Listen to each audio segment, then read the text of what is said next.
省台病院长期提供艾滋病感染者高品质的照护，对2020年全数感染者拢有防疫，9%的感染者测袂到病毒，而且最近2冬竟维持9%的防疫感染者达到 U 等于 U， 也就是无病毒就袂来传染。而且伫2024年，有着感染科的医师甲着各管师陪同感染者来就医方面，嘛得到国际艾滋病学会评定为我和我的健康照护者冠军的荣誉。这个奖项呢是由国际艾滋组织 IAS 它所共同举办的。那它其实主要是由感染者他主动提出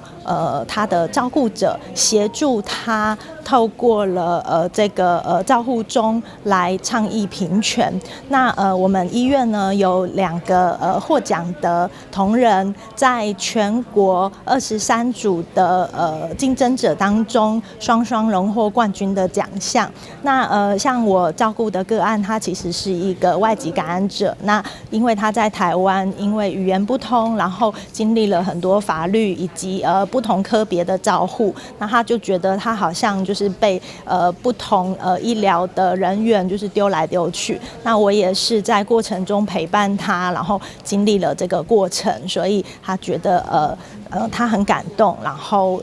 觉得想要把我照顾他的这个故事分享给大家。省台病院对照顾第一位艾滋病毒感染者到现在36冬，努力来破除无同款的眼光，让病人伫个看科就医的时享有平等友善的服务。现在更加组织工作的团队，积极拟定艾滋友善的医疗推动计划。